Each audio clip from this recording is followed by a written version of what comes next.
Mythical consistency. Where art thou? How do we stay consistent? How do we solidify consistency? I'm going to go through like a 4-stage plan that I always put into place with people when I'm trying to help them find consistency, whether that's with their personal growth, their relationship, their business, or an amalgamation of all three. So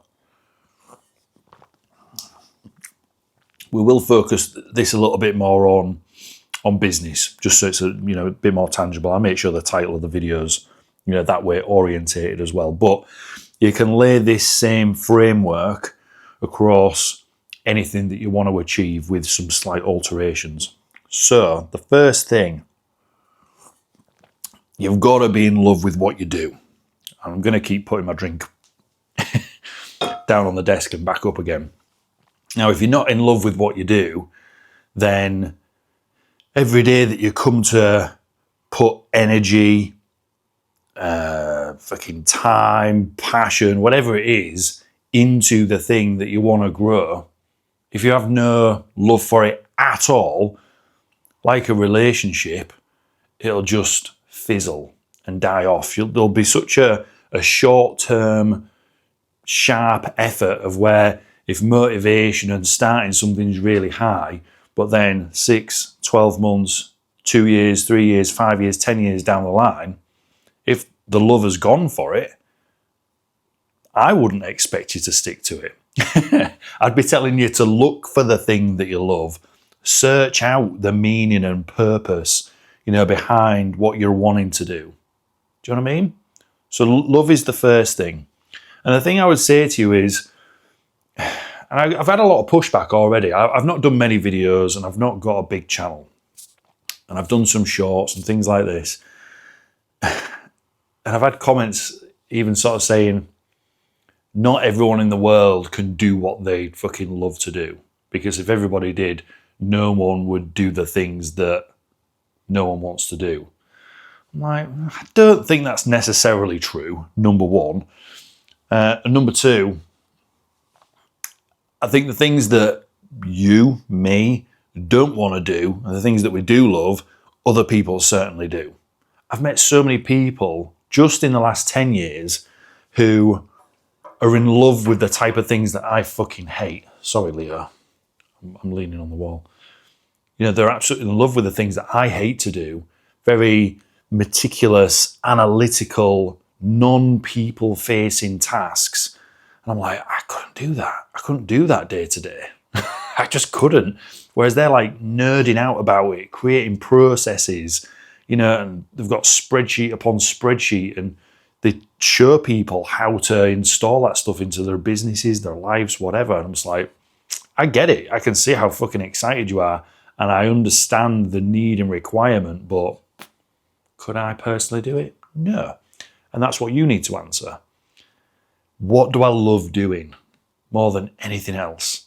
How close can you get to that thing that you love? That's where you've got to start with. Consistency, without that foundational piece there, you're going to have to look in other parts of your life that,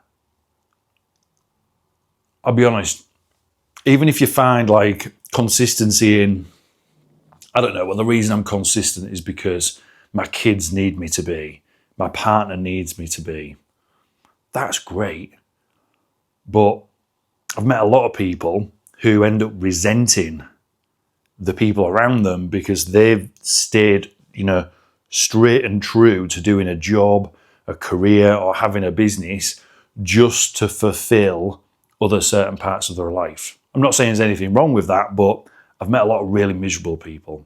And I think you can find that it might seem like a unicorn place, but I genuinely believe you can find the thing that you love and fulfill all of those other needs and requirements that I've sort of, brought up on a tangent there. So that's the first thing.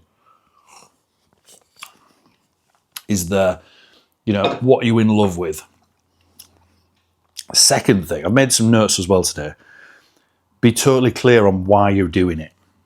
Right? And I guess that kind of ties in with what we were just talking about. Like if your mission and your purpose, resent to you. There you go, that's better. It's because I keep putting my head down there. If your mission and your purpose, the why behind your business, the only thing is because it makes money for you. That's a really hard mission for other people to get behind. Really hard mission for people to get behind. Like you will have some people, follow you for that sole purpose. I just want to see this person, this guy, this girl, just make as much money as possible. Here, have some of mine in exchange for whatever you've got. But if your why stands above and beyond just your personal gain, if there is some sort of contributory factor in the work that you do back to a group of people, a community, a particular aid, if it's a charity, whatever it is. Again, it doesn't matter to me. It needs to matter to you, your big why. And again, I think a little bit like the figuring out what it is that you love to do, you have to dig a bit deeper. I'm not talking about these surface level whys that others will encourage us to look at. I don't just mean, my big why is my kids, my big why is my husband or my missus. No, beyond that. That's going to get fulfilled anyway. The fact that you're already pursuing something that you love doing, you want to monetize it, great. I trust that you're a healthy, happy individual that will look after their family members. I'm talking about how does this thing impact the world around you? How does it impact the people that come into contact with it? Is there then a domino effect with those individual people? How does it affect their family, their community? What is the big why behind it? Because again, without a big why, if you don't love what you do, you ain't showing up for it consistently, number one. Number two, if it just impacts your bank balance, then you can chase money in doing anything, is the truth of it. And there are probably more profitable things to chase than perhaps what you love doing. Again, that's, it could be a truth. There could be some, I don't know, it depends what you do. Depends what you love, right? If you love selling, guns and arms, to the military, then there's probably a lot of money in that. But I'd ask you why. What's your big why behind it?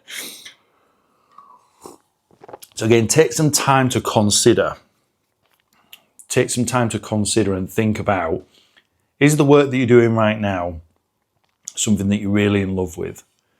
Is it, I talk about this visual all the time, is it something where on a morning when you wake up, you roll your feet onto the floor and you open the curtains and you're like, it's another great day to be alive. It's another great day to be alive. And I can't wait to get my teeth into what we've got planned out, the projects, the people we've got to take care of. I can't wait to open my inbox. Is that what it is? There is always going to be maybe a few little things that, you're not massively in love with, but that's where smart business comes into play. You start thinking about things that you can hand off to people, and you bring people in on the mission, like the types of people that enjoy going through spreadsheets and creating processes. If their big why is the same as yours, the types of people that want to take care of, but they're in love with a different part of the process of the business, guess what? You can bring them in and help them achieve that thing. Plans. So plan as far ahead as possible with short-term flexibility expectations. What does this mean? Well, have a year. I think as a small business, as a medium-sized business, even large corporates that I've spent time inside of consulting, as well as being a cog in the wheel, plans always go a year, 2, 5, 10 years ahead, always. But there's this maneuverability that's always in place, no matter what. Some terms that are thrown around in certain industries are like scope creep, where the scope of a project, other things creep in. It might cost more. It might happen a little bit sooner. It might take a few years longer, whatever it is. A little bit like if you're planning to lose weight, set your plan out of how much weight you want to lose, the reason why behind it, the time period. But you've got to allow for the fact that, every weekend, the family's over and are you going to be asking every other single person to be taking part in the way that you need to eat or that you desire to eat in order to lose this goal weight? Probably not. Or do you allow yourself some short-term flexibility to maybe spend time with the people that you love rather than having to go in the other room because you can't stand them eating a few cookies and fucking milk or whatever? I don't know. But in business, the benefit to this is rather than setting yourself hard stone goals and then berating yourself, hating yourself, beating yourself up if you don't necessarily meet them, you can play with the seasons of life. And there are seasons in business as well. As you travel through a year, again, if we use the fitness industry as a really simple example, in the fitness industry, there are certain times of the year of where gyms, personal trainers and coaches, they have like a drop-off or a big pause in their income. And that's typically around the summer months and then the winter months around Christmas, because the majority, the sort of the mass market mindset is, well, I've got myself ready for summer so I can look and feel good for my family holidays. So I'm going to be away for this time and I'm going to enjoy what I've created, the health, the fitness, the look, or whatever it is. So there's that period of time. And then a period around Christmas is, well, you can try and change the mass market around, Christmas and, breaking up for work and the type of food that happens, but you ain't going to do it. Not one person anyway. It's going to take an entire global movement. And I just don't see that happening. I think that's just a reality thing. So during those periods of time, they see drop off every year, no matter what you do, no matter how big your market is, no matter how big your reach is, no matter how many leads you generate, you're always going to see some degree of drop off or people hitting pause or taking a short break in those periods. Now, when you're setting goals, plan ahead as far as possible, but allow for some of these human things that happen. Because the humans, particularly if you're a service-based business, like a personal trainer, a coach, a consultant, something of this nature, the most volatile thing in your business is the humans. And attempting to control the humans, you can try, absolutely. But how much marketing do you think you can do until people just tell you to fucking buzz off? Like, I'm just going to enjoy my Christmas. I don't want to lose weight right now. I want to eat mince pies. I want to get fat as fuck. So that's the third thing. Yes, plan ahead, but have that short-term flexibility in mind, when you're going after things. Now, the fourth and final one, the note that I actually made around with this was, don't whine like a fitness client about things taking too long or being uncomfortable during the process. All right. And this is not the biggest thing, but it's definitely a big thing that happens to people when they're trying to find consistency. I'm going to slurp and put this down. Because if you're always expecting things to be smooth and perfect and as easy as possible, that just ain't the fucking truth. Even when you love what you do. And this is why it's so important to create that love objective as close as fucking damn possible, because when you get to, this fourth one here, the discomfort is less uncomfortable, if that makes sense. The severity of the discomfort is much easier to tolerate, because what other people would see as, I wouldn't be able to put up with that. I wouldn't be able to tolerate that level of pain that you're going through. To you, in your world, you're just thinking, well, it's all right for me. I fucking love what I do. This little thing here, this is nothing. That's what then gives you a category of one. The thing that other people are not prepared to do, and the travels they're not willing to go through whatsoever, gives you a very distinctive advantage. There's all sorts of books written about this. There's like the Blue Ocean, I've forgotten the name of the book, but there's Blue Ocean, there's like Hyper-Focus book that I've read about this.